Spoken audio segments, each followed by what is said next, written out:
رسول اللہ صلی اللہ علیہ وسلم تک میری یہ بات پہنچائی گئی کہ اللہ کی قسم زندگی بھر میں دن میں روزہ رکھوں گا اور ساری رات عبادت کروں گا۔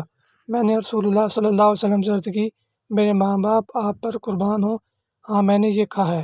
آپ صلی اللہ علیہ وسلم نے فرمایا، لیکن تیرے اندر اس کی طاقت نہیں، اس لیے روزہ بھی رکھ اور بے روزہ بھی رہ، عبادت بھی کر لیکن سو بھی، اور مہینے میں 3 دن کے روزے رکھا کر، نیکیوں کا بدلہ 10 گنا ملتا ہے، اس طرح یہ ساری عمر کا روزہ ہو جائے گا۔ میں نے کہا کہ میں اس سے بھی زیادہ کی طاقت رکھتا ہوں۔